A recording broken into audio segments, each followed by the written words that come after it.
I want you to imagine, if you would, a world where Las Vegas misses out on hosting a world-class sporting event to Edmonton, Alberta, Canada. Yeah, I know, but it's really happened, so we have to talk about it. We're talking about the National Hockey League and the hub cities, and we're going to talk about it in a way that will probably interest you, even if you're not a hockey fan, because I understand not everybody's into the hockey, but we have to talk about what happened and whether or not Vegas was kind of asking for this, because it was a lock for a long time, and now it looks like it's not going to happen, so our hopes and dreams of being the big hockey hub of the West, gone. What does it mean for the economy? What does it mean for the city? Is it a harbinger of things to come? I don't want to sound the alarm too hard. It might not be, but we just have to look at it one day at a time, literally, these days. And so my name is Steven. I'm not leaving Las Vegas. I'm a Vegas blogger. I'm also from Canada. So happy belated Canada Day, everybody. I said this yesterday in the live stream a bunch of times. We talked about a couple of Canadianisms. We're not doing that in this video, but I didn't mention it yesterday because yesterday's video was a pre-recorded one. So happy Canada Day to you. If you guys want to support the channel, then like, share, subscribe, hit the bell for the future notifications. You guys can also comment below. Do you think that what's happening with the NHL going in a different direction is going to be indicative of what happens in Vegas from now on for a little while? And this is going to be a really prime territory for all the Vegas haters to go, see, I told you. Yeah, Vegas is done for. It's not done for. Just hold on. Slow down a little bit. Jeez Louise. If you guys want to reach out and support the channel, you guys can do so on Patreon, where we post up videos like the Flamingo Tour yesterday early. We also have photos I post up, blog posts sometimes, stuff like that. And we can also hit up VegasFaceMask.com. Got to wear them in most places. The only two face masks you'll ever need. Look at this one here. It goes behind your ears, and I wear it around my neck. I'll never lose this thing. I lose face masks, but this one is a fashion accessory. And when they come in custom colors, you guys can also hit up Amazon links and Vegas.com links below. So if you're shopping anyways, make that billionaire Jeff Bezos pay me 50 cents when you buy something for hundreds of dollars. I'm just kidding. No, they actually commission back the channel, and that's my affiliate disclaimer. And also Vegas.com, book a room or something like that. Okay, so what's going on, man? What's going on? So what's happening is this. You guys might not be sports fans, but we got to bring you right up to speed right now, and hopefully I can make it interesting for you. The National Hockey League stopped play way back in March. It is like the third or fourth tier sport in North America, but it is still a sport worth hundreds of millions of dollars, if not billions of dollars when you put all the teams together. They stopped play. They were going to try to go back. They couldn't go back. This is putting the entire season in jeopardy. The Stanley Cup, whether or not you're a hockey fan, still probably maybe the most prestigious trophy in all of professional sports with its 110 plus years of history, and they wanted to have the Stanley Cup. So the National Hockey League decided, play it in by ear, wait and see. What they decided to do was a round robin type tournament, similar to what the NCAA basketball would do. So then they seeded all the teams, and they said these teams were technically the winners of these things. The Vegas Golden Knights became the winners of the Pacific Division. Yay! We didn't even have to try all that hard.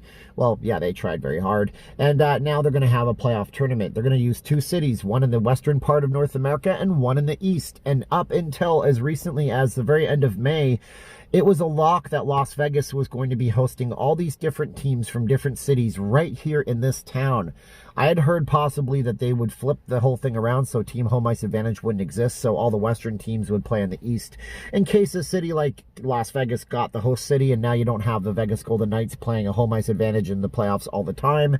But you know what? None of that matters right now because Vegas didn't get chosen. Nope, didn't get chosen. There was a bunch of cities in contention: Vancouver, Canada, Edmonton, Alberta, Dallas, Los Angeles, California, New York City, Toronto, Canada. But it looks like they're choosing Toronto, Canada, in Edmonton, Alberta. Now, okay, yes, hockey is going back to its roots. That's a positive thing. It's obviously the most Canadian game in the world, and so it's nice to see that. Toronto was always a lock. Don't tell me they weren't going to be. That would be like if you had some big baseball tournament and you didn't play it in New York City with the Yankees and the Mets and all this big history of baseball out there. Oh, don't get mad at me, Red Sox fans. I could have said Boston. Don't get mad at me, Yankees fans. I'm getting myself into trouble right now. But when the other cities were considered, Vegas was pretty much it. So we had the park at MGM going non-smoking, and a lot of people hypothesized and thought, well, that right there is proof that the hockey is going to be in Las Vegas, because the National Hockey League wants to store all the teams there. They want to put all the players there, and these players, they're high performance athletes. They don't want to be staying in a smoking environment, so that's got to be proof. And there's all these different things, and guess what? Nope. Nope. Didn't happen. Looks like Edmonton, Alberta, Canada, which is a city where my mother and most of, well, my mother's entire family, my mom's side of the family is from there. I still have relatives up in places like Bonnyville, Alberta. All the old Ukrainians moved up there. And yeah, so Edmonton, it's a city. It's got about 1 million people in it. It's a beautiful, picturesque place. I really like Edmonton as a city, but they don't, you know, it's just, it doesn't even make sense. When you look at their arena setup versus Las Vegas, ours is obviously right near tens of thousands of hotel rooms. The infrastructure in Las Vegas is much better. You know, the only thing that would really kill it would be the temperature, but the rinks and the ice here are really great. There's no problem with it. We had some of the best ice surfaces in the history of the NHL playoffs. They were playing in June in the Stanley Cup, hottest ever game, and the ice surfaces were great. So I mean, yeah, it got lost. So why did it get lost? I mean, why did it get lost? Well, obvious thing is going to be the uptick in cases of C19 virus. Oh my goodness, you know, when they were considering all this back in the middle of May, if you look at the stats and the numbers, Nevada was seeing like 150 to 200 cases a day and maybe 1,200 a week if you were lucky. Now we're getting 2,600 to 3,000 cases a week. And right now the casinos are basically showing their cracks for how they didn't do much in terms of keeping people safe and the employees, because the casinos had a responsibility that was mandated by the Gaming Commission, and the responsibility was a little bit kind of loosey-goosey. And it just also turns out that most Canadian cities have much lower density populations. They're much more sprawled out. They have urban sprawl versus the cities in the United States, which are closer together with more people living closer together, which makes something that's highly communicable kind of spread a little bit further. And it just so happens that in a city like Edmonton, you don't have all the other people visiting Edmonton from all the places in North America all the time. Of course, we don't have any Canadians visiting us or anybody from the rest of the world, but you still have a 330 million, probably after the census is done, population to pull from the United States who can already come here right now. So they had way less reasons for C19 to spread up there. They had way less in terms of a wave. Their wave was pretty much one and done. They've had way less problems. Now, I hope they're successful up there, but I think it lends to possibly something that could be not great for the city if people are afraid to have big conventions here. So the Consumer Electronics, they recently did something in terms of putting out a big, huge survey. I mean, there's hundreds of thousands of people in the Consumer Electronics Association, the CEA, I think it's what it's called. And they asked some questions. And the questions they asked were things like, are you comfortable with coming to Las Vegas and having a simple pinprick test to test your blood for C19? It's a 10-minute test before you can even attend the show. Would you be comfortable with doing most of the activities in open air environments? I mean, there's so many ways that they're trying to shoehorn and make people comfortable coming into the city. But if the National Hockey League is not comfortable with hosting a few hundred players out here, and it would really just be a few hundred players and team personnel and staff, probably less than 1,000 people, then what's the comfort level for the conventions coming through? Now, right now, there's a person that might be watching this video who's a very near and dear friend of me who has been freaking out lately because that entire business for that person, what they do is predicated on the conventions coming back. So I'm not saying they're not coming back. What I'm asking is how long will it be before they come back? And if the Las Vegas Las Vegas Convention and Visitors Authority, that's the tongue twister, if they can't convince these businesses to come back and have their conventions here, are they going to go to destinations where they never thought they would go?